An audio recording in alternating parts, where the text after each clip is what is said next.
And there were problems and challenges around putting the racing on. The weather in 2021, I have been sent some photos, was absolutely horrific.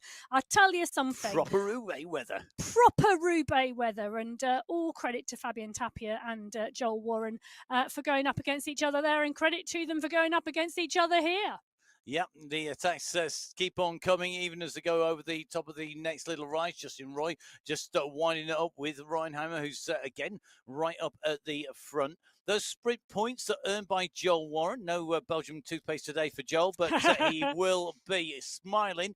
He won't need any to improve that grin from ear to ear, because he's now leading the points competition in Category 5 by 5 points. When those points were added in, Joel Warren leading 14 points. In second place, and it's a joint second place, Julian Hertz and Ola Warren, both with 9 points. In fourth place, Nicholas Hagland with 4. And in fifth place, it is Reinheimer with 3. They are your Category 5 sprinters at the moment that we've just seen in action. It's time to head across to Category 4.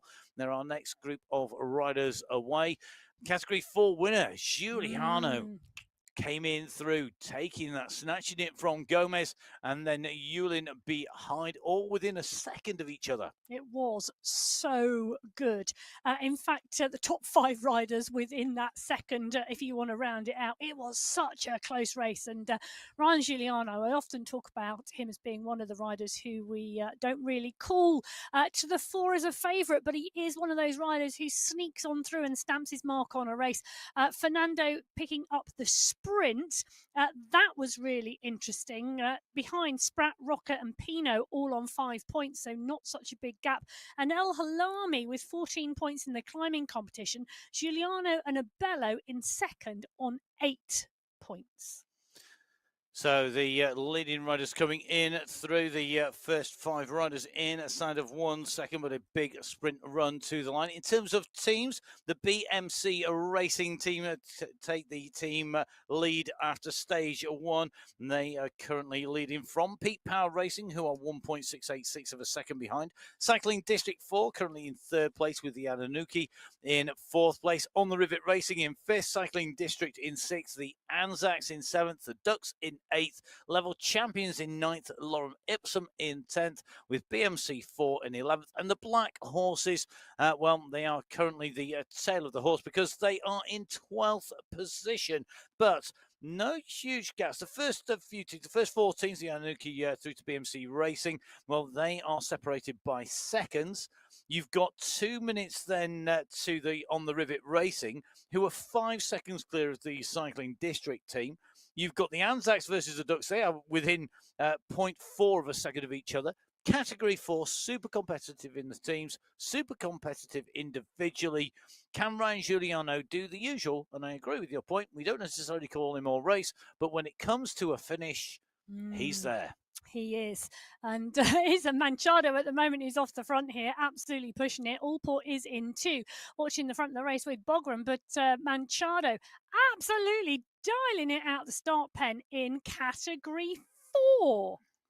So Category 4, that sprint competition, I think particularly is one to watch here in Category 4. Fernando, 8 points. And then, as you said, you've got Spratt, you've got Rocker, you've got Pino, all behind with 5 points. You've got Shea behind him with 4 points. Then you've got Unger with 2 and Rusty Mackie with 1. So they're your point scorers, 7-point scorers, but nobody really dominant here. Fernando holding the lead, but it's tenuous. 3 points is not a lot when we've got 4 sprints today, and we're going to then be moving on from today into tomorrow, where we've got another 4 sprints to come as well. Well, yeah, and it just means that it's going to be really exciting because it is going to be really close. Yep, really close. So, Category 4 away. The riders in front trying to break it up very early on. You've got riders distanced off the back, top right-hand side of your screen, the discs that represent each of these riders, showing that we have riders distance from the main group, but we also have a breakaway going off the very front of the group. Giuliano not panicking. He's down in this main pack. So is our polka dot wearer at the moment, the wearer of the Kings of the Mountains competition at the moment, Mohammed El Alami of the Cycling District 4 squad, 14 points points to his name. Behind him is Giuliano, the rider who took the stage victory on 8 points, tied with Dexter Abello. Behind him, then only 1 point behind both those riders, in fact, Rafael Buchta with 7 points to Giuliano and Abello's 8. And then Nicholas Spratt with 4.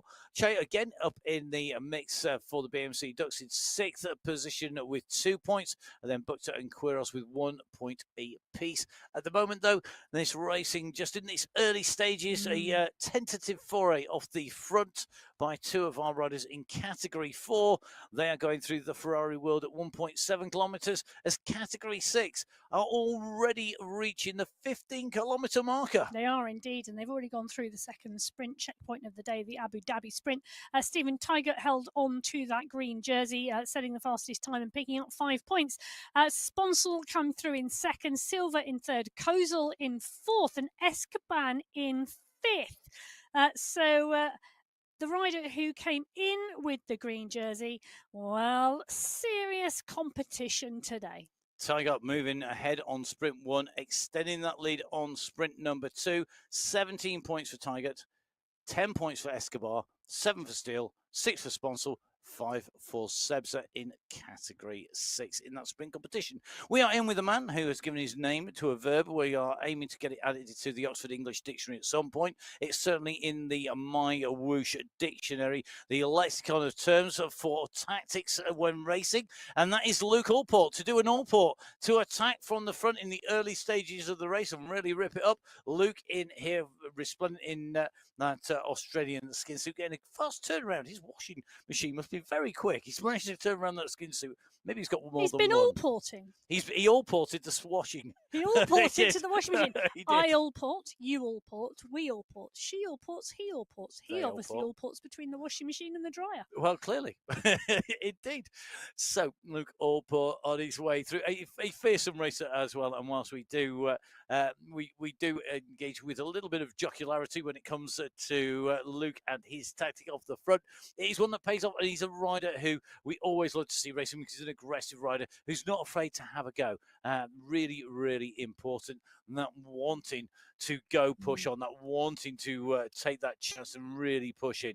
Now, just in with Wilson Fernando Arraiza Villarda at the moment. Now, right on the screen, and you can see nicely tapping out a rhythm here. He's in that green skin 4. suit, and you can see they're coming up towards the checkpoint, and he's moving to cover the move from Allport. So is Francis Pino, though, and Pino's just kicked at 15 watts per kilo. Spratt is there as well, and I'm not sure what Villarda can do here. Villarda may well be out of the points because Spratt is up the road. So is Allport, so is Pino. Spratt's going to come up and over, and I think, and go past the both of them. Francis Pino now kicks again, but Spratt is holding 11 watts per kilo. Nicholas Spratt, what a move. He's got such a long power delivery, hasn't he? Yeah. He kind of ramps it to 11, and then he stays at 11. You know, he's all spinal He tap. can hold. He is. He just turns it up to 11 and holds it on max all the way through. He doesn't peak and then kick again. It's a long hold. It is. Well, Spratt picks up 5 points. Francis Pino picks up 4. Ibrahim picks up 3. Shea picks up 2. And Rusmaki picks up 1. And that means Nicholas Spratt moves into the lead. You can see the green skin suit on his shoulders. 10 points to Spratt. 9 for second place Pino. 8 points for third place Wilson Fernando Gaviria. In there we have got 5 points for Rocker in fourth place. 5 points for Che, also tied on fourth place. 3 for Ibrahim, and so on. So Villarda going through in the third position overall after taking just a few points on the way through. Spratt doing the business up at the top, rips the jersey from his shoulders, going to be moving onwards. So Nicholas Spratt, your sprint leader at the end of that sprint for Category 4. Nice riding there on the way through, though, by Pino as well. One of our fast-kicking sprinters, always one to watch. He's got a high top end, but doesn't seem to hold it quite as long. Maybe he's almost a double-kick sprinter. It's interesting, isn't it? Because there are those riders who can really peak at a sort of 14, 15 watts per kilo or even higher, but they can't hold it for very long. Whereas other riders, as we have just seen, can sort of hold around 11 for much longer. And it's about that balance going into that sprint checkpoint, isn't it? You know, if you can hold a lower level of watts for a longer time versus peaking but not for so long. You know, there's a real fine balance in terms of timing your sprint effort. So at the moment, category 4 up and away, heading out. Remember, in terms of the overall, very close between Goins as well as Giuliano, 0.7 seconds separating them, but it is seconds in category 4 in that race for the overall. Today, our sprints, our climbs, and that run to the finish will decide where that's going to go. I'm not going to give you any spoilers on the way through for the women's race. No. But No. it came down in terms of race leads on some of those finishes to being decided by not just tenths of a second, but by hundreds and if not thousandths of a second, separating and changing race leaders' jerseys. So it really is a course that is going to show just what these riders can do, and getting your timing right at the end is going to be so critical. Okay, let's move across because we're going to move to category 3. Our next category on the way up from category 6 to our elite riders in category 1. And they're down on the start line. You can see yesterday's winner, Nick. I solo to everything Squilari, along with Juan Guarin and Nicol Cansaro, the riders in second and third place. But you can see the time gap, 3.95 seconds, which when you're going into today's stage, that is a huge change, a huge gap that somebody's got to close down and go over the top of if it's Guarin and everybody else is even further back. Well, that was a phenomenal move from Nick Scolari yesterday. He said, take this. I say, take that. Could it be magic? Who knows? But Squilari, Guarin and Cansara were the top 3 yesterday. Stenman took the sprint jersey, 10 points to him. Morgan in second with 7 points. David Koloski took the polka dots with 14 points. Batty is on 10 points behind. Take This are indeed ahead in the team competition from the gold grabbers, but there it's just 5.8 seconds. So the teams contesting the racing in category 3, as Emma said, Take This, taking it away from the gold grabbers by that almost 6 seconds margin. What's up behind? Still within single digits at 7 seconds down in third. Level Golden, 8 seconds down in fourth. 9 seconds down Guardians of the Peloton in fifth. 27 seconds down Take That Mafia in sixth. 7th and 8th places are Cycling District and BMC Racing. They're both at 2 minutes 17. So it shows you just how tight this racing is. Category 3, maybe the new category 2. Uber close, hard to win, and incredibly ferociously fought. We will see what happens today when they fight it out on the roads here in Arabia, heading out from the familiar pens, heading out onto the 7 Gems course for 64.8k, a 419 meters of ascent. Face the riders. Category 3, up and away. Can Nick Scolari solo twice? Ooh. Double up his soloing. Over 8 days? Or no, today? No, just today. Double it up. Do it today. Possibly. Well, that's the most non-committal answer I think I've had all day. Well, I say possibly because actually what I think Nick Scolari probably needs to do, whether he is going to do it or not is another matter, is he needs to sit in the group and let everybody else push on today and cover any moves, because he needs to let them race, because today is probably one of the last days where, you know, it's going to be a steadier, easier day. He needs to save some energy, particularly because he's going to need to defend that move tomorrow on the Vessel Rock climb, because that's one big climb. And then when we get to Zurich on day 4, if he wants to win this overall, that's the day he has to have the power. Yeah, set an early lead in, hold that lead, go into the climbing days with a lead, extend it on the climbing days, put in a perfect time trial, and then have an easy last day. Unfortunately, whilst that may be the plan that everybody wants to execute, it's not the plan that pretty much I don't think anybody's going to be able to execute, because we've already seen turn-ups in some of our biggest favourites in all of our race categories. Yeah, but we also saw people doing the double, and I'm not saying who, in the women's race. So anything is possible. Come on, it's a stage race. Anything can happen. And we all know what Emma loves. I love a stage race. There you go. And a good start as well on the way through. So Emma, very busy just making some little additions to the copious amount of notes. a number of trees were recycled on the way through to produce today's notes today.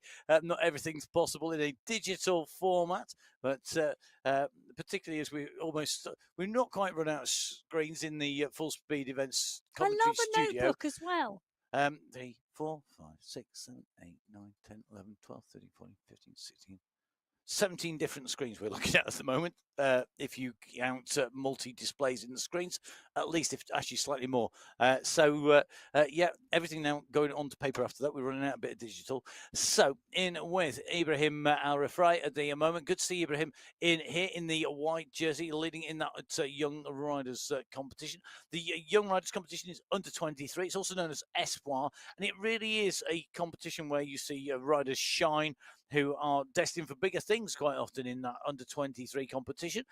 Nicely done so far in that competition. At the moment, he is clear. He's got 19 seconds almost on Niall Batty in second in that competition, with Badil in third place and Coimbra in fourth. So they're the riders at the moment, but Batty the big challenger.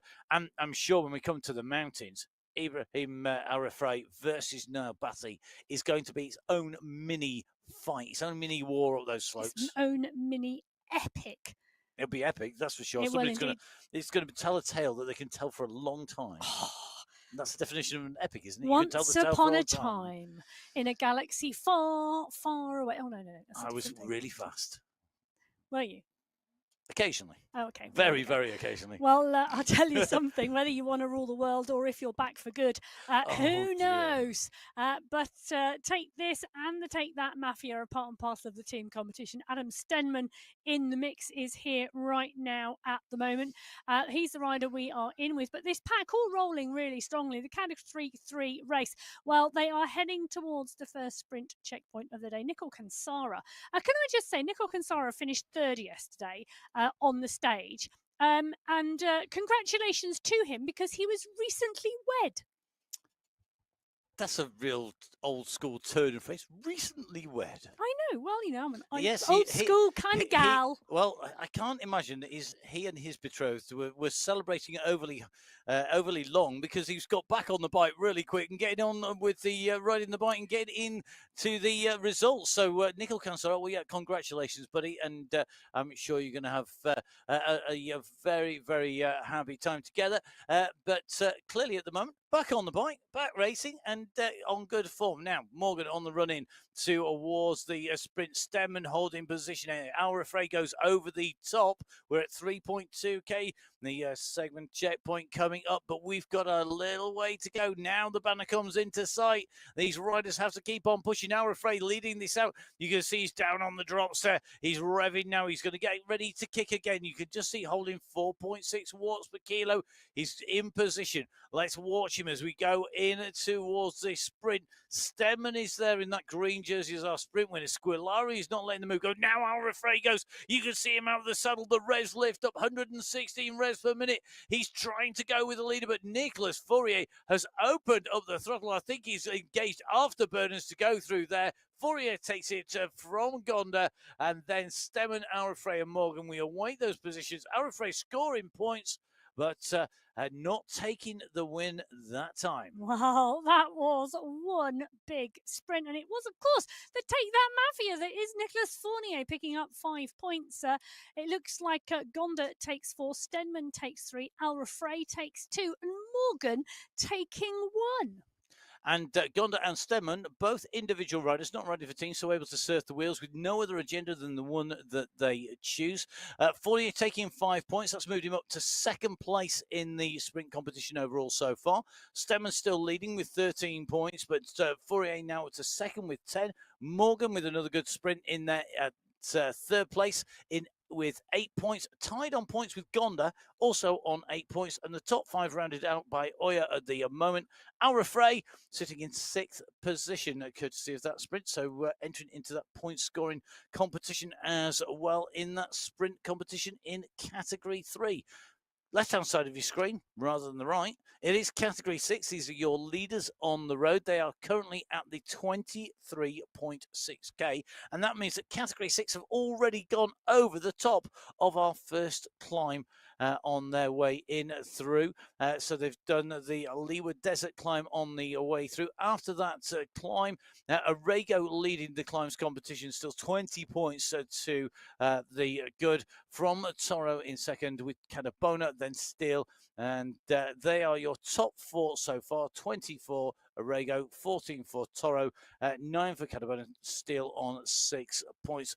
But we are going a little bit more of a push here, just on this little bit of a rise, and it's Peter Cridland, who we see repeatedly trying to break away ahead of Milano and Maxime Fabre, and Simon Llewellyn, who has been uncharacteristically quiet so far.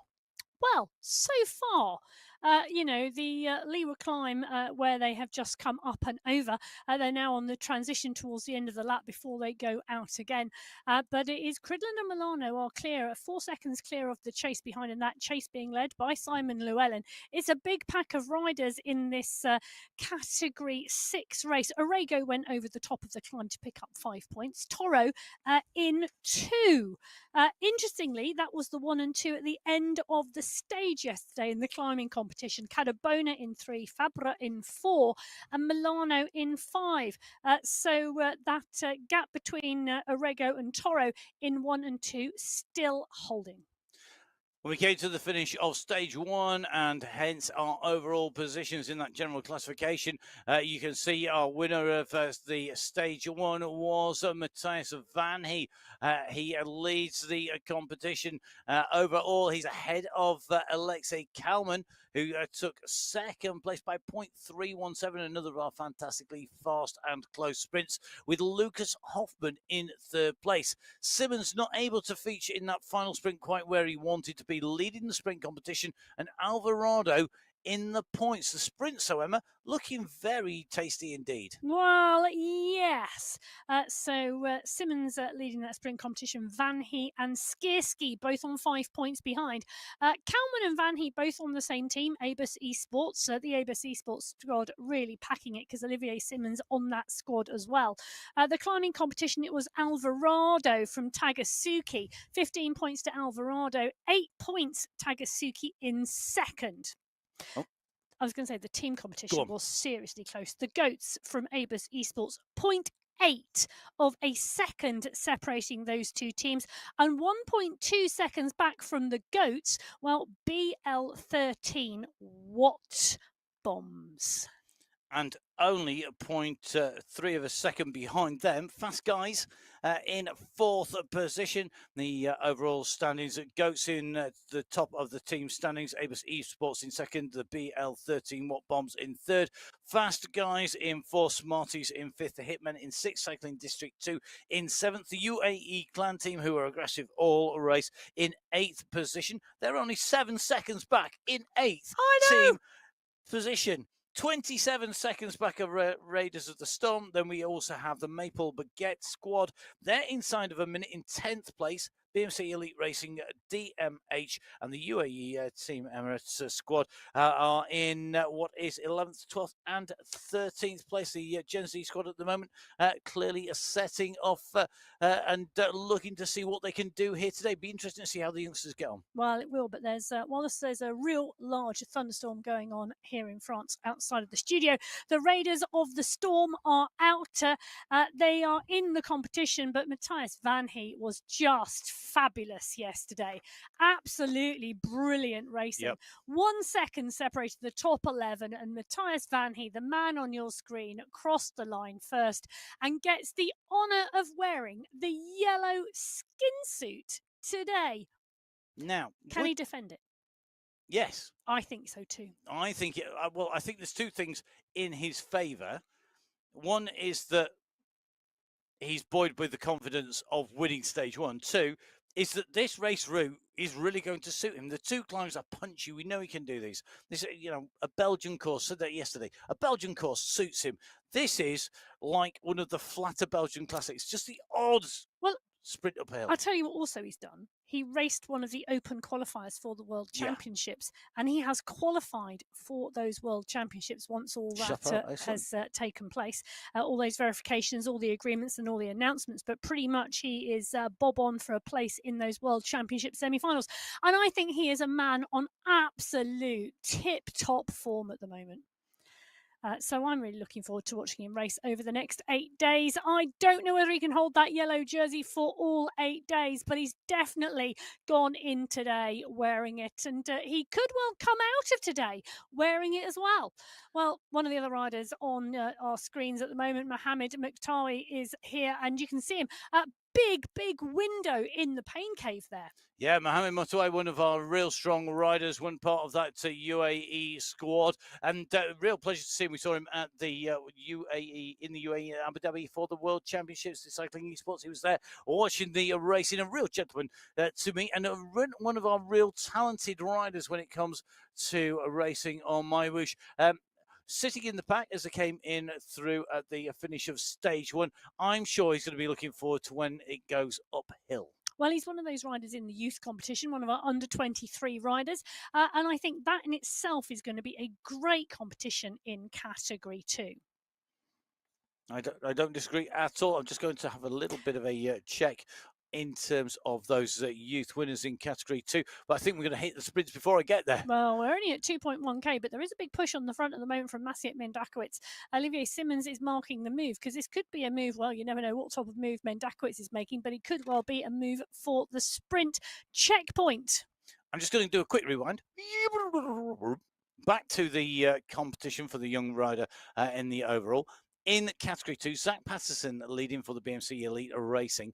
He's only 2.9 seconds clear of Will Cooper in second place. Then Mohamed Mukhtawi, the rider that we've just seen on your screen, in third place, 3.139 seconds down. In fact, when you put in Lucas Halen of Abus Esports and the Gibbs States of the UAE team member, it's Gen Z squad, the top 5 riders on the under-23 competition in Category 2 are all within 10 seconds of each other. In fact, all the competitors within 18 seconds of each other. It's going to be a real great battle. You're absolutely on the money there. It's going to be a fantastic fight. Well, at the moment, the battle here is for the first checkpoint of the day. That's a sprint checkpoint of 3.7 kilometres. We're still 800 metres out, and the battle is on. So Mohamed Mukhtawi at the moment leading this out, SS on his wheel, but look who's hovering in the background. Olivier Simmons is waiting, so is Trojanowski. Corrales is in there, but Simmons clearly meaning business in this sprint competition. I'll tell you something, SS has just picked up the pace to over 9 watts per kilo. Mukhtawi is right on the front leading the charge, and I'll tell you something, I think this young rider is determined he's going to cross the line first. SS is sitting on his wheel and watching what happens, ready to go over the top should he need to, but at the moment he's going to cause the back. He's holding the group back and he's letting the rider go. And take a look at this. They've got 150 metres to go, and now it goes from behind. Stella's kicked at 12 watts per kilo. Skierski. Simmons is at 13.5. Corrales is at 14. They're coming now. They're about to go over the top. Corrales is there. So is Manchanzo. The question is, who's going to make it? Is it going to be Simmons? Oh, that was so close. Olivier Simmons picks it up from Skierski, I think. No. Stella, then Skierski. Great lead out there. You could just see Mohamed Mukhtawi just leading that race out, really pushing on there. The UAE clan team rider ahead of SS. He had SS on his wheel. SS wasn't able to come around him and utilise that sprint, but really interesting moves there by the UAE clan team who were aggressive all last race. The man at the top, though, it was the ABC Sports rider, Olivier Simmons, who extends his lead at the top of the standings. Those points that you've just seen on your screen added up were combined with the points so far. Simmons now leading with 12 points. He's got a little bit more of a gap back to Skierski, who is in second place with 8 points. Van Heet in third with 5 points. Sanchez in fourth with 5 points as well. You've got Phil Graves in fifth with 4 points, tied with Stella. David Stella with 4 points. Then Mr. X100 with 3. In fact, it runs points all the way down through the top 10. Now, one rider I really did want to talk about, Tomoki Takasugi. Yeah. Aggressive all race, currently sitting in 11th place. he was 1.024 behind the race leader. After all of that work that he did, he was really instigating. He really made the moves. He was not afraid to have a go. And really, really impressed by the fact that he was so animated all race and going out there and really putting it in there, and still took 11th at the finish. Because quite often on the finish, when you've got a sprint of that magnitude, riders who've worked hard all race just can't stay in the wheels or even close when you come into a finish, to get blown away by people who've been resting pretty much all race. Yeah, and it was a really good performance on stage one from him. I hope we're going to see performances like that from him day after day. And if we don't, I don't mind, because stage one was brilliant. But absolutely a great race from him yesterday. Really looking forward to watching Tagasuki as we go through over the stages. Ross Fawcett is in here, Ivan Bennett is in here, and Roberto Massa is in here, Ivan Newkey, Callum Preece, the riders all in the mix. Simon Walter, Patrick Bloom. We've just got a bit of a push on the front, and I think that is Marcin Trojanowski, who is just moving, just stretching the legs. And I think this is a case of not wanting the pack to settle. And that's an interesting element really today, isn't it? Because when you look at the course, Matt, just shy of 65 kilometres, 400-ish metres of climbing, we could see a pack settle and just roll, couldn't we? Yes. I can't disagree with anything you said there. It's a monosyllabic answer. Yes. Yes, I do agree. It's a pack that, for me, this stage, it's got pack sprint written all over it in a number of categories. And category 2, I think, is definitely one of those because of the quality of the race field. Time to move from category 2 to category 1, where we see Ollie Jones taking the win on stage 1. He is our overall leader as well, obviously, taking the only stage that we've had so far, stage 1. Paradians, the super sprinter, 0.001 behind, and 0.386 to the defending champion, Michael Vink. Paradians, the sprint winner of that competition, and Jason Osborne, the climb competition winner. They're the headline stats, They don't really tell the story, do they? Oh, the race yesterday was just amazing. And I think the 0.001 back to second place tells the story of the race yesterday. It was absolutely amazing, and Ollie Jones came through at the end to just take that phenomenal sprint. And Paradians was coming, but he just ran out of road. He took that sprint competition, but let me tell you, Paradians, Skierski and Panizza are tied on points. All of those riders in that sprint competition on 6 points, but Paradians came over the line ahead, so he wears the green jersey. Osborne took 10 points in the climbing competition. Panizza took 8 points. Panizza's really consistent across all elements yesterday. But the team competition, Aber Synergy currently leading from AlphaJaw by 0.1 of a second. The Farm Watts squad 2.4 seconds back, and Boss Moves only 3.8 seconds back in fourth. Nobody would have written that.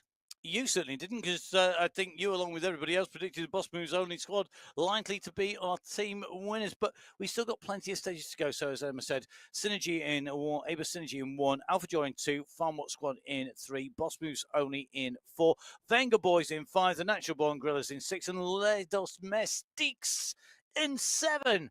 Who will be the domestics today on a stage which could well see riders needing to be pulled back into the draft? Who will be the sprinter king out on the road? Who's got their Mark Cavendish legs engaged? If they can make it over those climbs, will they be doing one of those famous trademark sprints into the finish? We will have to see. I think today we are going to see a bit of smart riding. Your overall leader, your stage 1 winner, Ollie Jones, on your screens. Jones's finish for a rider who, I think Ollie Jones is really suited to this style of racing. I'm going to say that straight away. The way that the race stages have been designed suit Jones down to the ground, because so many of these early stages are not just pure climbs. You need to be an all-rounder to perform on them, to save energy all the way through that stage. And Jones is that, but he's also got a great kick, a great sprint. And we saw that when he came into the finish. We know he can do multi-day stage races. he's gone out early. He's shaken the tree, and at the moment he's leading. I mean, great position to be in, but also in some ways, is it just playing your card a little bit early? No. I think Ollie Jones wanted that yellow jersey. I agree with you. He's an all-round rider. He might not be the best rider at everything, but he's got every single thing a rider needs in his toolkit. He can sprint, he can climb, he can draft with the best of them. His strategy is great. You could just keep going on about Ollie Jones from that Alpha Jaw squad. But he got it right yesterday. He timed it to perfection. Jasper Paradians, the ABUS Synergy rider, was coming in that sprint. But Jones got the timing better. Can he do it again today? Well, he's going to want to defend that jersey. And I tell you something, his teammates are going to want to help him. But it's still such early doors. Well, as Vidal Mayer is on the front of Category 1, they just taken to the roads here in Arabia, 1.5, 1.6k into the racing. Panisa in behind him. Paradines leading the sprint competition, but tied on points with Skirski and Panitsa, with Don only 1 point behind her, then Freya Pedersen and Chira in that overall sprint competition in Category 1. I'm really interested to see where that ends up. That is absolutely wide open at the moment. Other riders, I think, worth taking a little look at behind. Bjorn Andreasen. Yes. Great ride by him. Again, not a renowned sprinter, known for his... He drafted well yesterday. Yeah, he's known for his breakaway win in the World Championship, but he is a multi-talented and multifaceted rider who I think, again, will excel on a course like this. Van Els, Tugels, Turek, Thrall, these are all great all-round riders. I think yesterday's stage showed that even if you are the world champion, breaking away is not easy. Fink tried it. Osborne tried it. Loads of people have tried to go, but they couldn't get there. Well, I don't know what I can say to that, but yes, Vidal Mayer having a push down the road here at the moment. Dont was trying to close him down, but has quickly come back into the pack. Hayden Pucker, Tim Cutler, Noel Pedersen, all on the front of the pack. Neil Fryer is there as well. But Mayer coming back in a little, I think, at the moment, realising that no one's going to go with him. It's not going to be a breakaway, and the pack is still rolling quite comfortably behind. They're 1,000 metres out from the first checkpoint of the day. It's not a concerted effort to go. Carlos Ramirez is there. Said Safrazadi. I tell you something, that's a rider we didn't see yesterday. Said Safrazadi. I know we're going to see him when we get to stages 4 and 5, when the big climbs come to play. And we might start to see him tomorrow, but we never saw him at all yesterday. I'm going to throw something out there. Boss Blues only squad have decided amongst themselves, this is Osborne, Safrazadi, Knudsen and Vink. Do you know what? Let's save our riders like Safrazadi and Knudsen for those mountain days, for the days when the climbs come on. We need to have our team at full strength. No point in burning energy before we get to them. And I reckon that's where they're at. I stand to be proved wrong. Well, one of the things I'm looking at the moment, we've got Michael Vink going down the road from the Boss Moves Only squad. But in the sprint competition, Paradian, Skirski and Panitsa, we said, are tied on points. Vink not tied on points with anybody, but he's going for these points today. Ricardo Panitsa is coming in fast. Panitsa tied with Paradians and Skirski. Skirski is coming and so is Paradians. Paradians pushing just shy of 16 watts per kilo at the moment. He's going to go up and over the top. He's got to. He did. Did he get it? I think so. Must have been close. It's going to be. We'll find out. Do you know, it's shortly. so close, the computer is thinking. So whilst computer gets steam coming out of it, There it was it is. parodies from Panitsa, from Vink, Osborne and Honda. Now, one of the things I think Michael Vick wants to wake his legs up today, because they were cruising along. We saw Vidal Mayer go off the front at 5.6. He went clear at 5.6 watts per kilo. That is not attack pace for any of these riders in Category 1. That is less than cruising pace, and he just ride enough. And I think Michael Vink, he wants to get things fired up. He wants to make things move. It's in his interest for it to be a hard race. And I think that's where he's aiming at. We will have to wait and find out. I think time will tell. Well, and also, I have to say, maybe I shouldn't say it, but I'm going to. Some people might have just saved their warm up a little bit, because it's a long stage. It's going to be a fairly pack based stage, and hence one or two riders might have gone, I could just stretch my legs on that first checkpoint to finish my warm up. I Well, don't think anybody did, but they could have done. yeah, they could have. Well, and if you're a rider of the caliber of these riders, if who are we to question their warm up strategies if they do want to run into this? Now, in with Ibrahim Al Rafray once again, and the kickoff and rider nicely tucked in as they go on to the climb. Meanwhile, just taking a look across into category 2. As SS makes his way up this little bit of a rise at 12.4 kilos. So 12.4 kilos, 12.4 kilometers. Excuse me, whilst Emma just slowly cost to death in the other side of the studio. Preventative. Is it lemon and honey today by any chance? I'm getting a thumbs up from the other side of the studio. I'm on coffee. Emma's on lemon and honey. My voice is just about holding up. Emma, I think, just trying to breathe it rather than actually drink it, but we'll see. Just a tickle.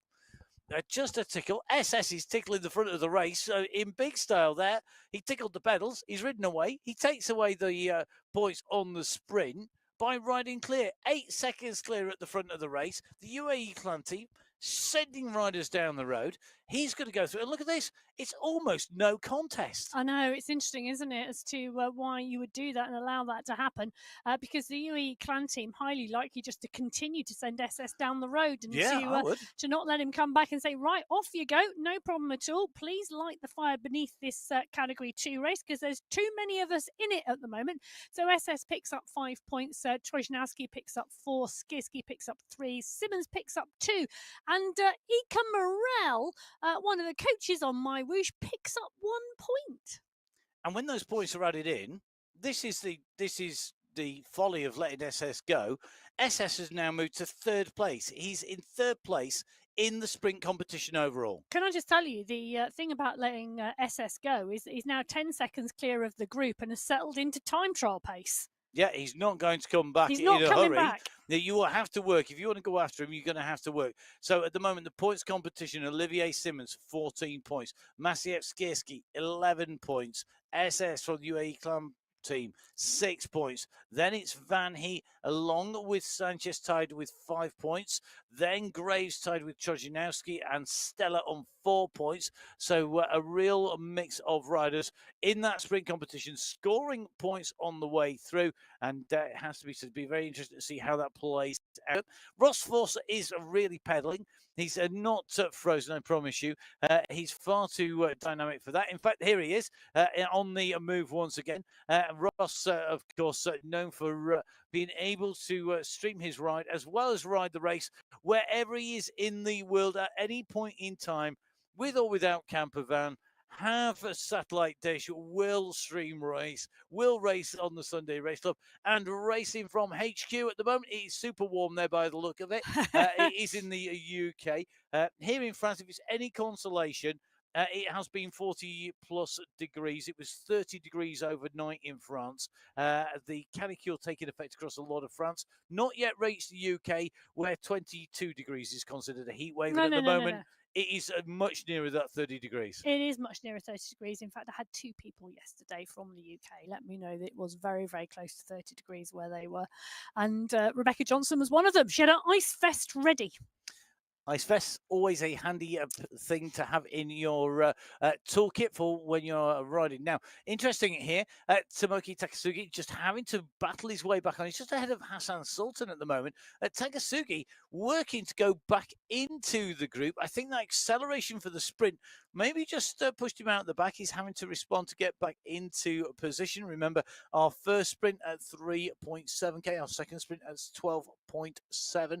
The riders then go down into that Leeward Desert section where they descend and then climb up the Leeward Desert climb. That's the first part, the full climb taking you right over the top. A real great place to put an attack in. If it wasn't for the fact you're not at a half race distance at that point today. No, you're not. Nope. It's a long one. Interesting. But comment. Good to see Christoph comment on the chat. Interesting comment. Category 3 will show us a breakaway each day. Oh, you think? That's a good prediction. Like that. Really interesting. So very interesting to see that's his prediction for Category 3. We'll see whether or not that comes true. Christoph, one of those people getting in touch on the live So chat. the Do question jump on is, board. I'm sorry, Marius Go on. Fosseed has just used an emote to tell everybody that he's tired. Do you think the yellow jersey wearer is feigning fatigue? Well, he's not fatigued. He can wave, so he's obviously not that tired. I'm not sure it's tired. I would read that as, this is boring, get a move on. This is easy. He's going to take a drink instead. Well, yes. Cheers. It's congratulations to Marius Fosseid. It's good to have him on camera. Don't forget, get yourselves onto the stream if you're one of our riders. We'd love to see what our riders are up to, particularly if they're wearing yellow on their avatar, because that is really, really good to see. What our riders are up to. Fosseid has been a prolific sprinter, as we said yesterday on the show. He's a rider who we know is... He loves to be at the front of the race. He loves to be animated in the race, and he loves to take that race win. And it's shown he's taking the first one here, and very quickly being answered here by riders around him. But Cridland, very active again. Yes, he is indeed. Peter Cridland is very active today, and there we go. There he is. He's got a smile on his face. He's enjoying himself on this stage race so far, and it's only day 2. And hopefully he's got that smile on his face on day 8.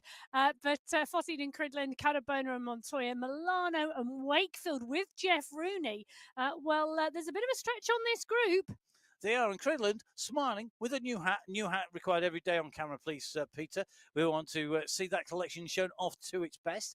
In fact, in the very original Full Speed Event studio, in the cellar of an old pub, underground, there was a point at which we had a collection of caskets and hats on the wall in the back of the studio on some of the camera shots on the very early days. I think we had about 20 caps on the wall at that point.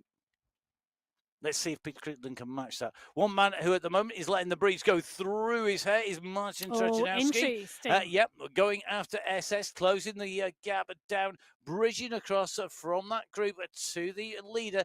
And do you know, if this was 45k, I'd say this was a dangerous move, but it's only 17k into a 64k stage race. So perhaps it's not as dangerous as it could be. No, it's not as dangerous as it could be, but it's still 14 seconds to get back to Simon Walter, Jan Kaplinski, Machado, and the rest of that group. I tell you what it is dangerous for. Go on. The sprint, the climb checkpoint, sorry. The climb checkpoint coming at 19.6k, the first Leeward Desert. In fact, you can see they're about to descend into the valley, and then they'll climb out on that Leeward Desert climb. And they've given themselves 14 seconds to get across that line before them, and is perfectly doable. There we go. So 14 seconds clear at the moment at the 17.5 kilometre marker. This group, well, they may well be happy and content to let SS and Trojanowski go clear for those points. 5 and 4, 3, 2 and 1 will come from this group if they don't make the catch. Well, SS has got the most gain there. I think that's a good point there. He's the nearest rider on that climbs competition. He's currently in 4th place with 5 points. It would move him up into 2nd if all the other points stayed the same. Bearing in mind, he could potentially take those points. Trojanowski, nowhere near in terms of points. He's not scored a single point on the climbs competition. So SS, the most gain there. Sorry. Can't Ken on our screen at the moment, and part and parcel of this Category 2 race. He is part and parcel of this pack that are riding. He's going to want to be in the mix, I think. Interesting, though, towards the back of the group behind the yellow jersey. Well, he needs to get a move on, because he's 3rd in the climbs competition, and they're on to that climb at the moment. Meanwhile, back in with our riders in Category 3 at the moment. We're in with Runa Bakken as Category 3. Badil at the front of this group. Amaro, Abaka, really Kansara in their sleigh deck in this group at the moment. It's 2 seconds the gap from 3 riders back to the main bunch. It needs to establish quick. Young rider Badil in there with Amaru, with Bakken. You can see Arun Bakken in the Pain Cave there working well. Just got the stats up by the side of him. But for me, this group really does. You need to go with intention and with a number of riders who also intend the same. Well, the riders closing it down very, very quickly. Yeah, it's just too far out at the moment, I think, for any gap to really be allowed to go anywhere. And this is the gap that's gone in the Category 2 race, and Trojanoski and SS have gone clear. But look at this, Adrian Alvarado, the rider in the polka dot skin, so sprinting up this climb. I mean, admittedly, it is only 900 metres long, but he's absolutely put in a massive dig here. Tagasugi and Massa also behind, pushing and pushing strongly to get to the top of the Liwa Desert climb over the top of SS, and they're going to make it. This is the sprint. Checkpoint at 12.7. They're still 500 metres out here, but Vink and Paradians, Pedersen and Skierski, Panizza all to the fore. Pal Skierski about to launch. He's going at 12 watts per kilo. He's going to go up and over the top. Paradians has not launched yet, but Skierski has gone long. So Skierski goes with 300 metres to go. This is one big push from Pal Skierski to see if he can go clear. Look at Jasper Paradians, 16 watts per kilo in response. Big kick, now trying to hold it at 14, but has Skierski got enough? I think Skierski might have given himself enough sliding room here to stay clear of Paradians. And he's just such a punchy, powerful rider. He's going to go through. Now, he is going to move up. He was in third place, Skierski, with 8 points. He now moves into second place with 13 points. Paradians 15 points now with the total. So Paradians leading the sprint competition by 2 points from Skierski, from 2 points from Panizza. Those points that you see on your screen added to the points already scored in the stage one. That will continue onwards. So each and every one of these sprints, the points added up to the previous one to give us our overall winner of the sprints when we get to the end of the competition. Overall, at the moment, Paradians leading at 2 points to Skierski, then Panizza, then Fink, then Dont, followed by Fryatt, Jones, and Pedersen. Can I just say, in that young rider competition, in the under-23 competition in Category 1, Hayden Pucker currently leading it by around 1.4 seconds from Pal Skierski. And Linneman lost it only 3 seconds back in I know, third place. It's really close. Yeah, very, very close for those riders. Yonsei Honda just dropping out of contention a little bit in that competition, but that does then give Honda the sliding room maybe later to go for a stage win where people are not going to be worried about him in terms of the overall. So there's always a silver lining to every cloud. Multiple strategies across 8 days, and at the moment X100 and Phil Graves, the two riders from the UAE clan team, pushing on now at the front. So SS has dropped back, X100 and Graves moved forward, and they have just come up to the top of the climb, and you can see the gap behind now. Quintera, Ospina, Quinston and Hansen leading the charge behind, but the gap now at 5 seconds, and Graves starting to dig in. So, Evan, do you have the results of the Liwa climb, the climb points for Category 2? I do. Last time we saw Trojanoski and SS go clear. Alvarado was closing them down. Alvarado did indeed go underneath the polka dot banner in 1. Trojanoski in 2. Kanken in 3. Kaplinski in 4. And SS in 5. Those are the riders who picked up the points. And when you add those points to the overall, it means that Alvarado is now clear. He's got more than double the points of the nearest rider, Kanken. So Alvarado with 20 points overall. Kanken in second with 9 points. Takasugi in third place with 8 points. SS in fourth with 6. And Callum Pearce rounding out the top 5 at the moment with 5 points. Well, Category 2, I tell you, this attack from X100 and Graves, I think, could well go. I mean, it is still early, but it could. They're at 7 seconds at the moment, but it is a real concerted effort. They're at 6-7 watts per kilo at the moment, really pushing. Category 1, the last riders out of the start pen, well, they are coming up to the 15-kilometre marker. They are transitioning over towards the Liwa Desert climb, but they've got a little way to go yet. They have a little way to go yet, indeed. Category 2, I agree. that is a very dangerous move going down the road. 10 seconds at the moment, the lead for Graves and Mistakes 100. Top right-hand side of your screen. Left-hand side of your screen, we saw Roombacker earlier on. He's currently leading the charge in Category 3, bottom left-hand side of your screen. But the group are still coming back. So Badili's with him. Andrado and Co not all that far behind. A much more compact group of compacto for Category 4. It's a giant-sized group who are pushing on the bottom right-hand side of your screen. Category 4 at the moment at the 35-kilometer marker. Category 1, that's 15.4 kilometers. Anyone think I haven't got my glasses on reading that? So, Category 1, big group all together. Who can close down our leaders in the breakaways? Can anybody break away from Category 4 or Category 1? Looks like another big push coming in. Category 4 at the moment. Category 4 at that 35.4 kilometer mark. It's a long run to the sprint, to the Future Museum sprint, but I think this is a long run, a long bid to take points here. And look at Velarde go. He has not just gone long, he's gone ginormously long. Spratt has gone after him to close the gap back down again here in Category 4. Really interesting tactics there by Velarde. But it's all going to come down to who's got the legs. So Velarde, the leader in the competition, goes early. Spratt goes at him.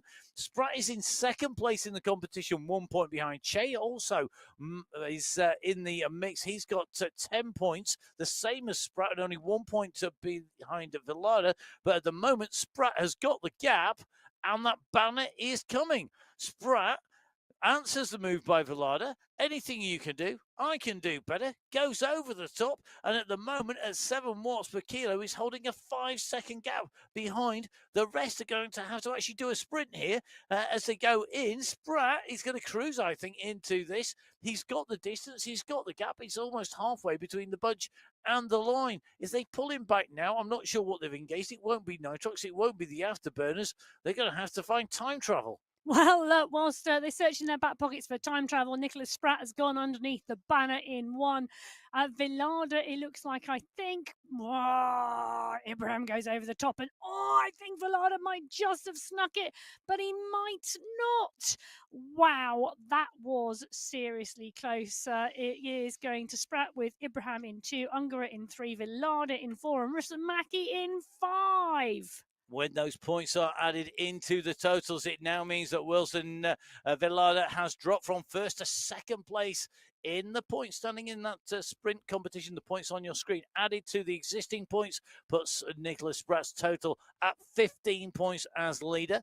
Velarde, 13 points in second. Ibrahim, 11 points in third. Che, 10 points in fourth place. And Pino, 9 points in fifth position. Well, I can tell you 42 riders in that leading group in Category 4. It's a group you'd want to get away from. Well, we're going to go across from that group in Category 4 to the leading group in Category 2. Nathan Guerra on our screens in that Category 2 race. Guerra had a good result. Came in the 6th position. He was right in on that sprint. I mean, he has said he's on the form of his life. I've seen Nathan on screen and watched him racing for a lot of years. I don't think I've ever seen him as quick as he is now, or looking as lean as he is now. And nippy. Nippy? Nippy. Nippy? Yes. Not like with your fingers, you mean like fast and darting and super quick? Yes, fast, darting, nippy. Yeah. Yeah, I think that's a fair description. Well, he nipped to 6th place, 6.6 of a second down on the race leader. Positioning himself really great. Yeah, he should do with all his experience. Well, exactly, and rides out on the road, rides and races indoors, races out on the road too. And do you know what? It's great to see him doing so well. Well, Marcian Wozniak at the moment is doing some chasing. Graves in X100 still at 7 seconds. Mendakowicz and Wozniak are doing the chasing here. The two riders adamant they want to bring the UAE clan team back. And, you do want to bring the UAE clan team back, quite rightly, but they're not at half race distance yet in that Category 2 race. They've still got some way to go. If X100 and Graves want a time trial away, it's going to be a very long team time trial. Yeah, the team time trial with do you know what? If you want to do a team time trial with 2 riders, so make a 3-up team time trial, you could do a lot worse than join Mr. X100 and Phil Graves. They're both riders who know how to ride the platform and ride well. If they get joined by a small group, a pair, duo, trio of riders, that would be a dangerous, dangerous move. The problem is the rest of the pack won't let that happen. Anybody who tries to bridge across is just bringing the group with them. What they need to do is attack from the bunch and get across as one or two. So the teams talk to each other, talk to your teammates, say, right, we're going to go from the back, we're going to sprint through together, you and me, let's go, kick now, we're going to go across, and let's really, really make the rest of the teams work behind to pull us back. And if they don't, well, we're in the leading group of 4 or 5. Well, if they do, they've worked really hard. I don't think it's going to stay clear. I think you are going to see riders pull back. Wozniak is going, look, there's a big kick at 11. The problem is you can tie yourself out doing this, unless the other riders are playing the game with you. And why would you? You just sit in the back pack and let somebody else work. No, do it once and do it right. Go on the counter attack, get across and bridge across. Do it the once, but do it with your teammate and do it and get there. We'll see if that's going to happen. Meanwhile, mountain competition, the climbs competition in Category 1. No surprises to see the current leader up at the front, Jason Osborne. Yeah, he is, and he's getting there too. And he did kick at 10 watts per kilo because Panizza was right on his heels. Riccardo Panizza, covering the moves in the sprint and the climbing competition. Fabulous to see. But Jason Osborne picking up 5 points there on the first ascent of the Liwa Desert Climb. In fact, actually, Ollie Jones I have on the screen. Actually, I have different results there. I have Jason Osborne, Riccardo Panizza, Wu, Jones and Vink. And we will hold fire and see which ones are correct. Indeed, excuse me. There you go. There we go. Emma wasn't using telepathy. It's she very sits smug on the other side of the studio. Lots of data to pull in from so many different races, so different sources. So you can see the points on your screen: 5 for Osborne, 4 for Panizza, 3 for Wu, 2 for Jones, and 1 for Vink. Added to the overall points, it means that Jason Osborne still in the lead in the points competition with 15 points. Behind him, Riccardo Panizza with 12 points, just 3 points behind. 3 points behind Panizza is Ollie Jones in third, and then it's 2 points further back to Tugels in fourth, and only a point further back, Michael Vink in fifth. Well, there's a big stretch on this group at the moment, and if I think about this group from the front to the back, there are 31 riders in it. I'm wondering whether there will still be 31 riders in it as we go up and over the top of this second climb here. That climb is on the left-hand side of your screen, and in fact, I can see now 2 riders getting distanced, and they're not the first 2 riders in the Category 1 pack to go off the back. Meanwhile, Category 2 are 2 leaders, Mr. X100 and Phil Graves. Kaplinski, Wozniak and Mendakowicz are on their way. There's the 3 riders who have distanced themselves from the main group. We're in the tunnels. This is a really great place to go. Get across, get into position 28.2K.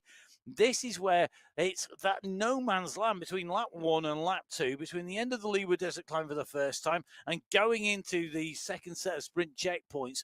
For me, if you could get across, this is dangerous. I'm not surprised to start to see riders like Van He, the yellow jersey, starting to move to the front. You certainly can't let riders like Wozniak, Joan, the likes of Mr. X100 and Phil Graves at the front of this race. Big, dangerous thing to do. You just don't want to let that happen. It's what the Wozniak is trying to do, and it may stick, but we're seeing riders now starting to move across. Yeah, we are. The question is, will they make it across? Will they actually join together, and will we have a group of 5 clear at the front? This pack here really now starting to motor on this climb, and they're nearly at the top of it. It's just 2%, but it's enough to get some resistance and put some power down, and that's what might inspire this group of riders to close it down.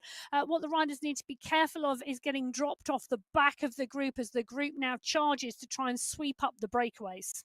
So Mohammed Mutaway just making sure he gets back into contention with this group, not wanting to let the gap go, not wanting to let the air come in between him and that group. The top centre of your screen, when the numbers go green, it means that the watts that are being produced are keeping the rider in the draft. If they are in the black at the moment, as you'll see, it means that they are pushing on and they are in the wind. we have 2 riders, then 3, then a solo chaser in the shape of Corrales, then Quintero starting to break clear of Halen. Riders going across in 1s, 2s, and 3s. And now the danger comes. Even if the front comes together, if you don't make the split, and if you're in a minority-sized group behind, you could get dropped, and you are going to lose a whole shed load of time between here and the finish. You've got to be in it. Nobody in that group can afford to let big gaps go now. They've all got to be very much aware of what's happening at the front of the race. Don't let the gap go. Don't get distance, and do not, under any circumstances, get caught in a small group off the back, because the majority of riders are going to be in front, and they've got the big powerhouses up there. You're going to get left behind. The train will leave the station. You are going to be stood there just watching it disappear. Well, I can tell you something. You can imagine the conversations going on yesterday after the end of stage 1, where this category was so close, where 7 seconds separated the top 8 teams.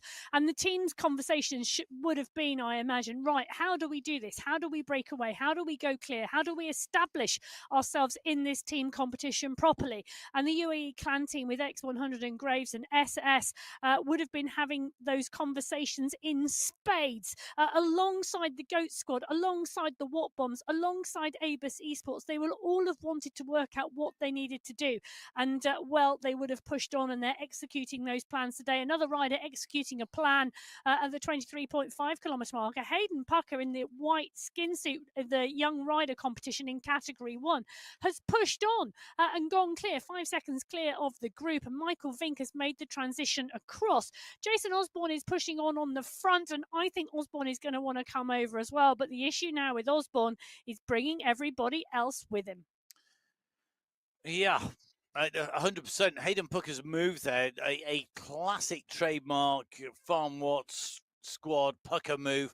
Go on a downhill, go get the power down. We know he's capable of producing absolutely phenomenal power that people question, and they'll go, oh, is it real? You know, like a stuck record. But you know what it is? He's capable of putting that power down. Having met him in real life, you see him in action. He just produces huge power. When he finesses that, he's going to be an absolute weapon.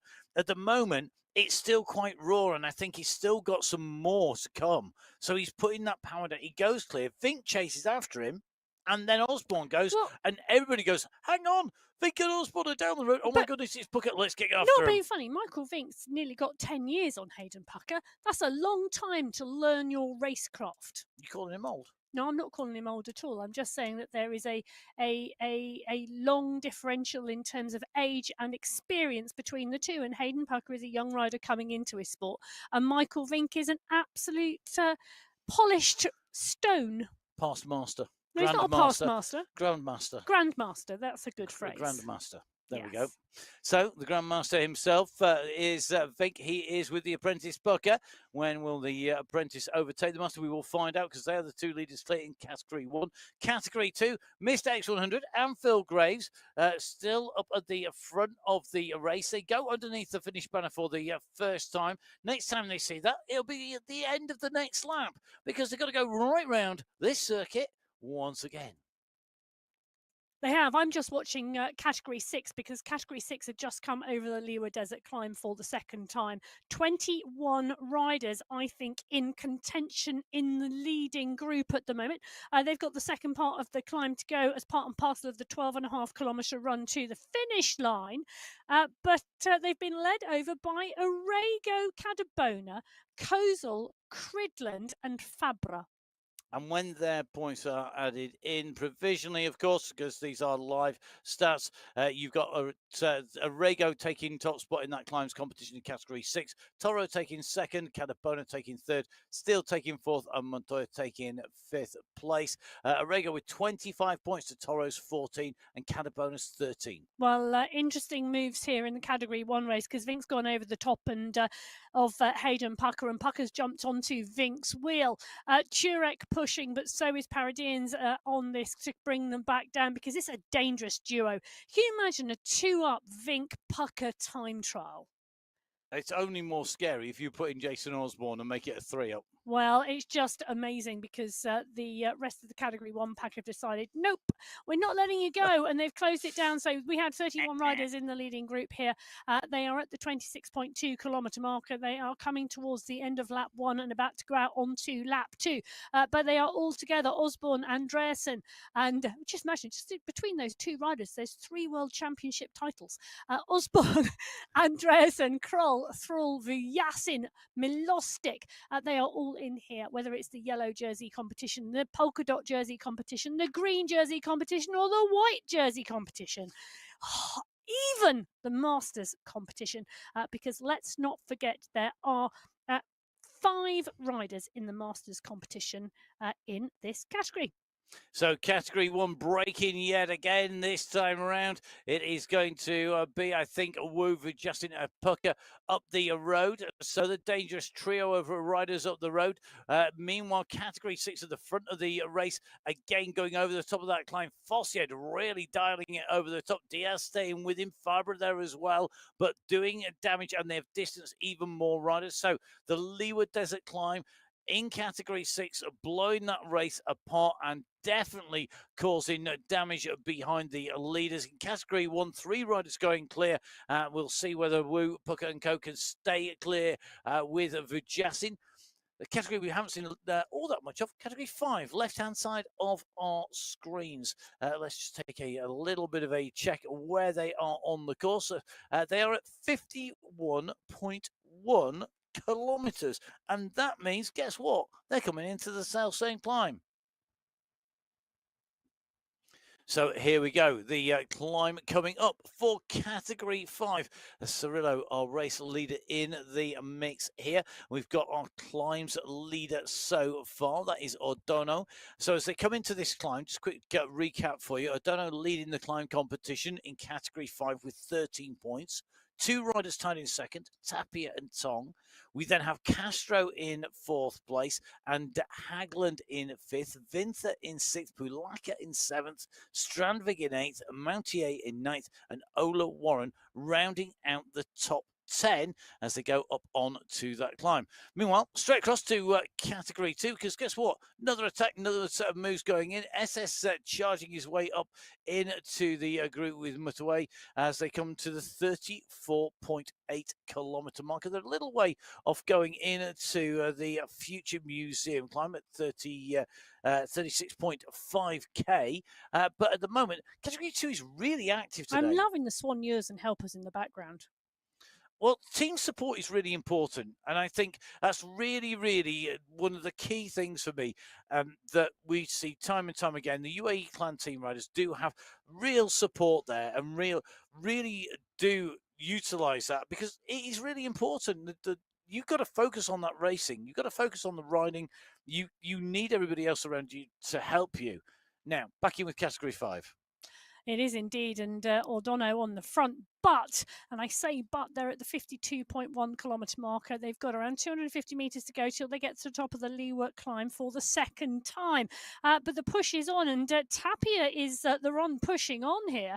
So Fabian Tapia, the young rider here pushing on, going over the top of O'Donoghue. In fact, the polka dot skin suit rider is now in trouble because Castro has gone over the top as well. Tong is riding strongly, so is Painter and Holm. Brambati is there as well.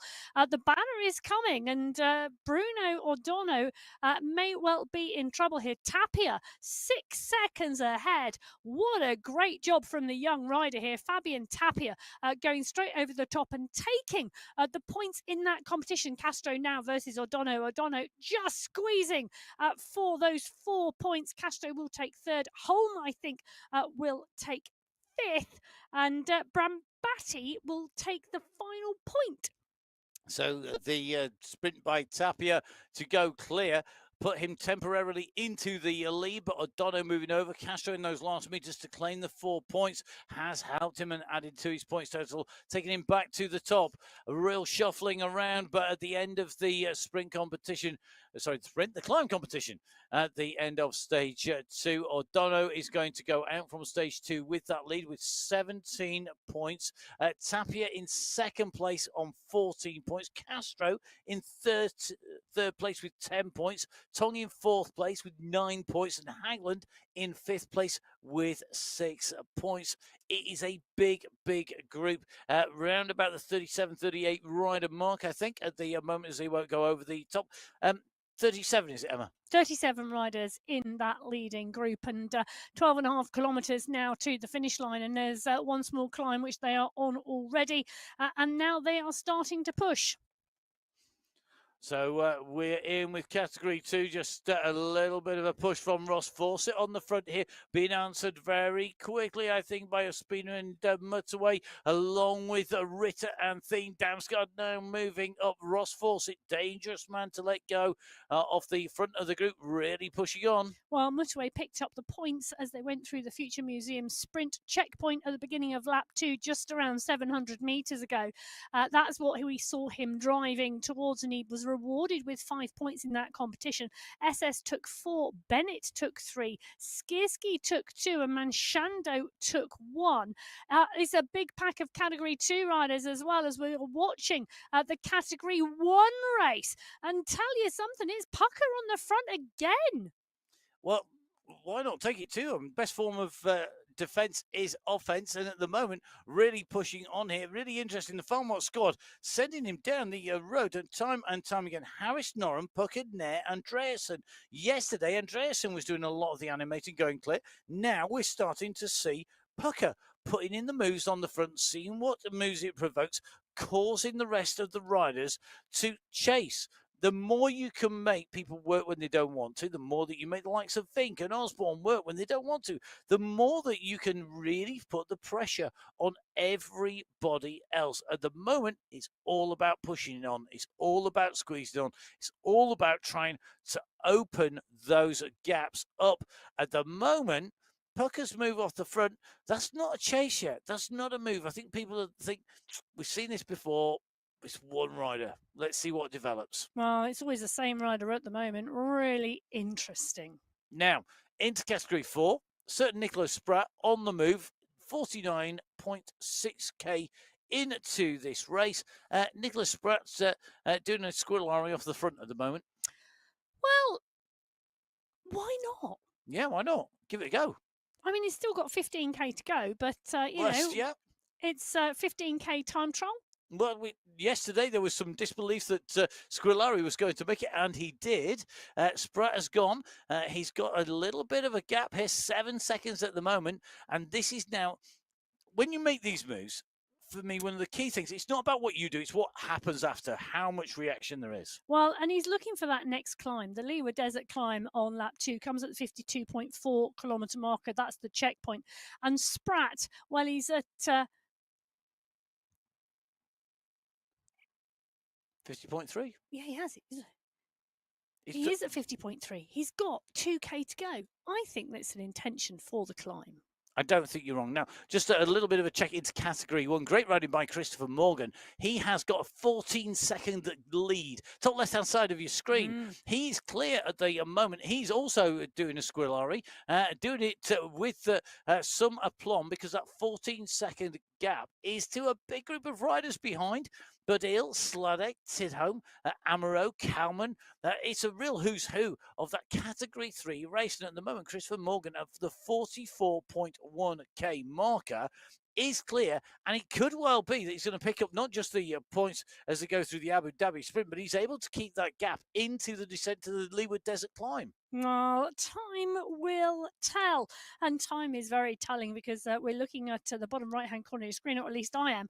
And at the 8.6 kilometre marker, that Category 6 pack is rolling and rolling strongly, and you can see more than 20 riders in that group.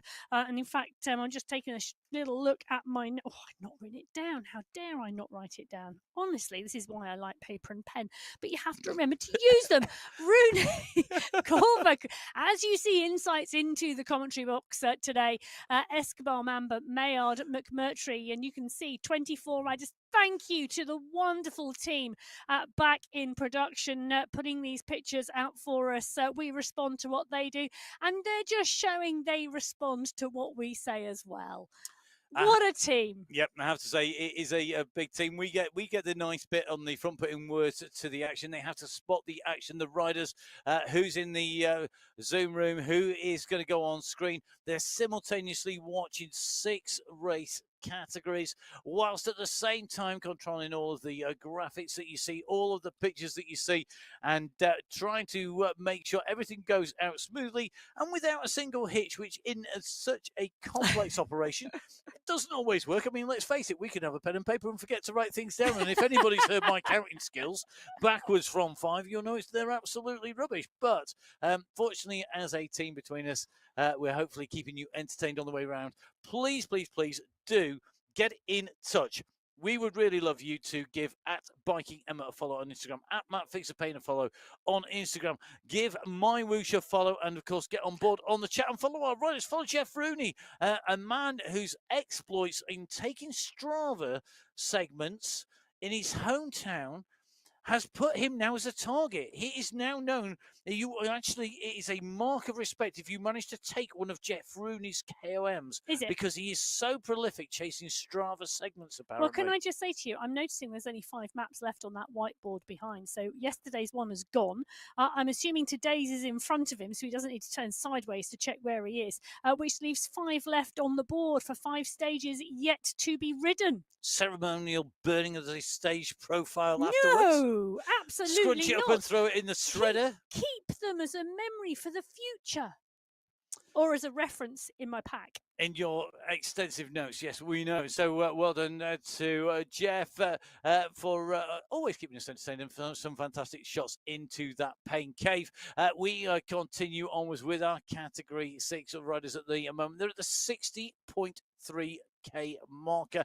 And let's be fair, this group now are thinking about the finish. They are, and John Wakefield is on the front of the group with Jeff Rooney, Peter Cridland, Simon Putzel, Orlando Montoya, Petra Ubtra is on there as well. And the pack, do you know, they are just rolling wide. 24 riders, and there we go. A Truba we go in with right now on our screens.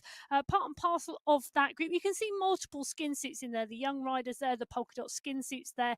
The Masters competition rider is there. The yellow jersey is there. Marius Fossid is thinking about how he defends that jersey now with just 4k till he gets to that finish line. And Pedro Truba, one of our regular riders. Good to see him in action here. Nice shot into the paint game. And you can see at the moment just trying to keep everything moving smoothly as they run through this section. Get as much recovery done on the way in to that finish. Really, really important. Don't forget, of course, that we're going to try and bring you all 6 of our race categories. We will try and wrap up as many of the individual categories on the way, but all of the results that we give you at the moment are provisional because the verification process that started before the riders were up and rolling as soon as they registered continues right the way through the race and out the other side, and each and every stage has to be verified before those results are official. That means that at the end of the day, the results are not necessarily going to be official until the following day. So you do need to keep an eye on the MyWhoosh website. It's mywhoosh.com/results. And if you go on there, you'll see a provisional result with all of the individual categories, the rankings and so on. But of course, bear in mind, it isn't final until the very end. Well, at 37 kilometres is where they are heading. Category 1 are at the end of lap 1, and there are 21 riders now in the leading group. Let me give you a run through as we watch Hayden Pucker go off the front again. Well, Jasper Paradines, Michael Vink, Ricardo Panizza, Jason Osborne, Noel Peters, Pedersen, Jungfen Wei, Paul Skierski, Ollie Jones, Christoph Kroll, Bjorn Andreasen, Syed Safrazadi, Hayden Pucker, Josh Harris, Daniel Turek, Stefan Van Elst, Lionel Yassin, Neil Fryatt, Mikhail Kaminski, Michael Knudsen, Johan Noren, and Lyndon Milostic are all in that leading group on the left-hand side of your screen. And our Category 1 riders at 37.5k have now completed 3 of the 4 sprints today. With the points from that third sprint added in, the current standings in that sprint competition in Category 1 show that Jasper Paradins is at the top with 20 points. In second place, Ricardo Panizza with 14 points. 1 point behind is Paul Skierski in third with 13 points. Michael Vink is in fourth with 10 points and Ruben Dont in fifth place with 5 points. They are your sprint scorers at the top of the standings and full results that are provisional at the moment on the standings.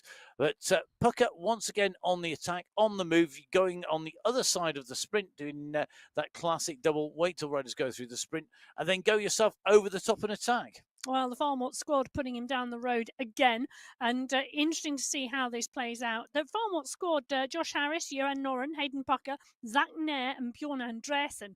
It is a squad that will try, and you know, one of those things, we were talking about the team competition in Cat 2 with 7 seconds separating the top 8 teams, and feeling that is what was setting the race alight today, that team competition.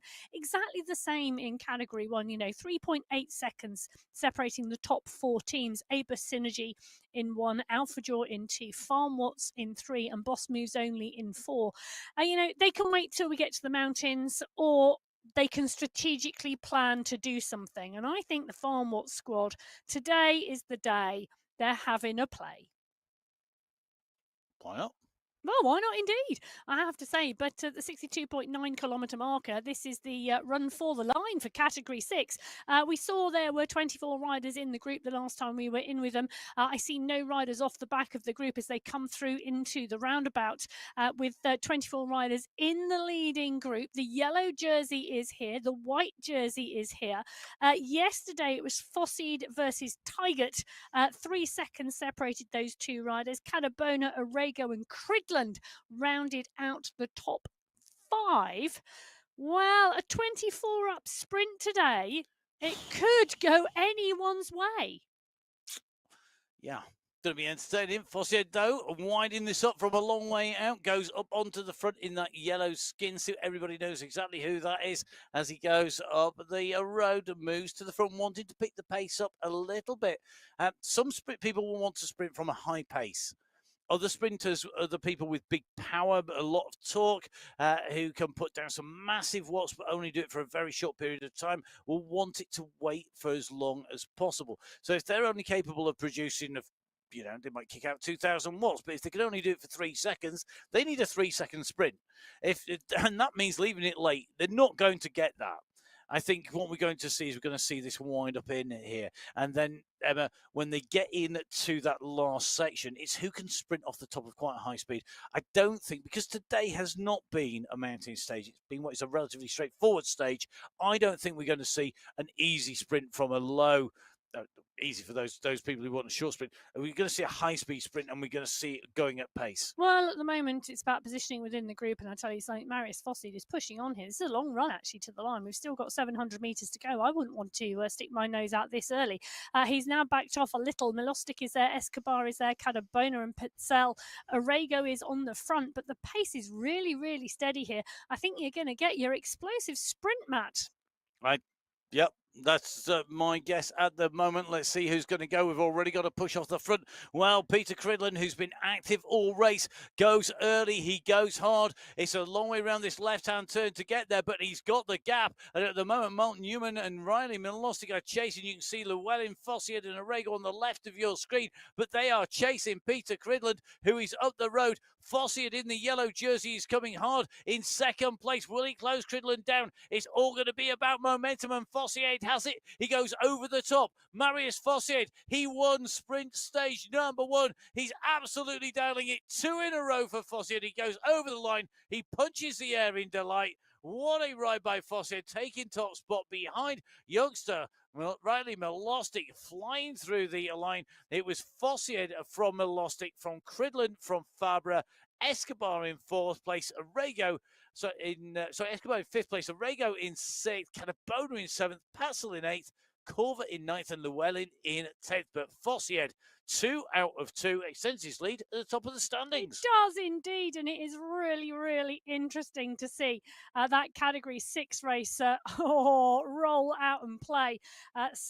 Well, we shall have to see how that plays out when the racing is all verified later.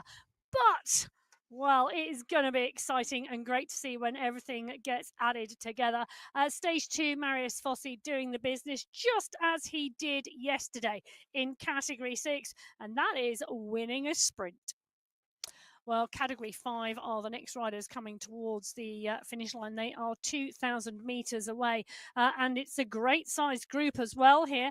37 riders last time we took account in Category 5. Tong, Reinheimer, Agadello, Friedeck, Neville Ross, Mkhitaryan, Lenador, all in here. The yellow jersey is in here too. You can just see him right in the middle of the pack there. Hertz is in there. Cirillo is the rider in the yellow jersey, just in case we've forgotten, because there are, of course, 6 races underway at the moment. 6 yellow jerseys out there. The leader of each of those races, Joel Warren, in the white jersey and the green skin suit. The young rider leading that young rider competition and the sprint competition at the moment. He's in the pack as well. Nicholas Hagland is here. Is it going to be the sprinter? Is it going to be Warren who can go up and over the top? He took 3rd place yesterday, but Cirillo and Hertz, those 2 were ahead. Mohamed Mkhitaryan in this group, along with Hagland in here. He cannot be discounted, but there's some big sprinters now. Is it going to be 2 out of 2 for yesterday's stage winner, Clinton Cirillo, the man who took a top spot? Warren is holding 2nd position. I suggest that's maybe a little bit further forward than he would want to be at this stage. Steinholm is winding a little round this turn, but not enough to lead this out. Warren, I think, just looking to go back a little bit, then pick the pace up. Maybe a slight misjudgment. We do have a way to go yet. We're going to go around this right-hand sweeping bend, then into the left. Neville Ross on the front, pushing away, trying to get this group, get clear of the group as they come round the turn. That yellow helmet on his head at the moment. Warren now at 8 watts per kilo starts to make the move up onto the wheels of Neville Ross.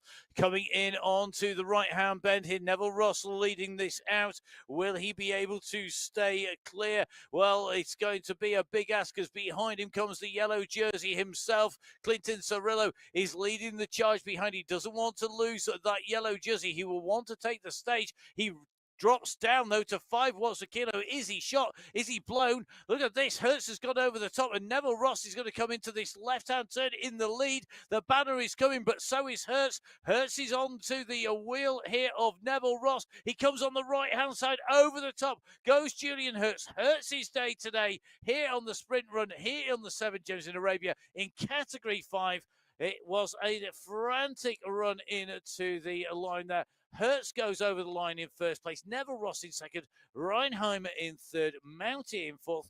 Kendall in 5th. Nielsen in 6th. Salima in 7th, with Cirillo in 8th. And Smithson in 9th. Friedeck in 10th. Well, I can tell you, I think Clinton Cirillo has just lost the yellow jersey to Julian Hertz. Yesterday, it was Cirillo in 1 with a 2-second gap back to Hertz. It's a 2.9-second gap between Hertz and Cirillo today. Wow. All change, all those positions to be confirmed. Remember, you're relying on Emma's maths, better than mine. My maths, terrible. And, of course, lots of provisional results at the moment that have still to be verified. But it's looking like there's a change in Category 5, where we, as in Category 6, we saw 2 out of 2 for our winner in that category. Categories 4, 3, 2, and 1 still to make the way into our race finish. Category 4, the nearest to the line at 61.1k. Category 3, they're at 53.8 kilometers covered so far. And in Category 3, Morgan was up the road by a margin last time we saw. Just taking a little bit of a look, John Brune at the moment is off the front of this group, and just taking a little bit of a check. Morgan is back into this group, so confirmed back in. Morgan in with the main group. John Brune now on the attack. Cadeel Davis and Karlstrom, the riders nearest to Brune, and I think it's going to be Karlstrom who's trying to push across to John Brune on the left of your screen. Category 4 on the right-hand side, nearest to that race finish. Well, at the moment, one big group of riders, one huge group of riders. Meanwhile, Category 2, Mr. X100 is off the front of the group again. No surprises to see the UAE clan team aggressive attacking. Behind him, Mohammed Al Kaser leading the charge behind Mohammed Mutawai just at the moment in that pack for the UAE clan team. But it's a fast changing front of the pack because nobody is picking up the pace. X100 at the moment really starting to try and pull this away. At 51.2, it's a long, long way to the finish. I don't think anybody's going to solo that. However, what does the pack behind do? Where are they going to pick up the pace? Where do they choose to do that? Well, I think the time is going to be now because they hit the leeward desert climb. The gradient is going to go from minus percentage to plus percentage very quickly. They're going to go up through this gorge, climb up towards the top of this section, of course, up towards that climb point. It's where the final King of the Mountain points will be awarded. Will Alvarado be able to take this away? This is going to be a tough one today, but at the moment, solo leader, Mr. X100 in Category 2, on to the climb.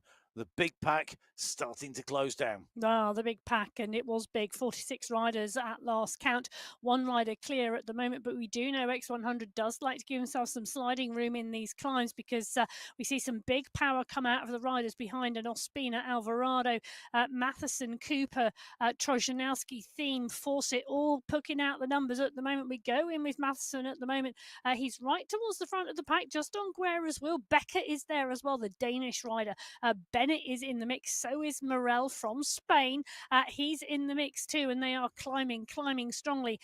400 meters still to go until they get to that polka dot banner on that leeward climb for the second time. But Category 4 are about to run into the finish. They've got around 1,800 meters to go, and I tell you something, Johan Moreno has gone long today. Johan Moreno has gone at 63 kilometers into a 64.9k race. Moreno is going long, and he's expecting, well, I imagine he's hoping that if he can get enough distance between himself and the group this early on, when they launch the sprint behind, they won't catch him. But at the moment, I don't think 3 seconds is enough. I don't think 3 seconds is enough. The man who used to race for the Hitman team and used to be known for putting in long-range attacks from the very early start of the race, and choosing to go late here. 4 seconds at the moment. He's continuing to push at 5.9, now 6 watts per kilo. Unfortunately for him, this bunch is moving at such a pace. They are starting to close that gap down. I think the gap says it's going out, but it just doesn't feel like it to me. It feels to me that Moreno has not got enough momentum, and that group at the moment just need the trigger to be pulled to go after him. This hesitation could be very, very dangerous. They need to keep on pushing. They need to keep on accelerating if they want to close him down. But I think that is that time will run out on them. 6.8 watts per kilo for Moreno. It's out at 6 seconds. Is this going to be the chase that is needed? Is this going to be the run through to the finish? Will we see a breakaway rider? He's gone hard. He's got 7 seconds. He's into this long right-hand turn. Johan Moreno for the Lorem Ipsum squad has handed it out, and he has said, you want this, you're going to have to go long because I'm prepared to go longer. He has put in the hard work, and behind him, that group is not yet responding. 1 watt per kilo, 2 watts per kilo. We're only just starting to see kicks. Now Quiros goes, the first rider to hit double digits in terms of watts per kilo. He moves up through the bunch. He's now leading the chase. Has he left it too late? Moreno has to kick again. You can see Juan Quiros here with the Colombian flag flying, chasing his countryman. Moreno's on the front. Pino's gone over the top of Quiros. So is Ibrahim. They're chasing Moreno.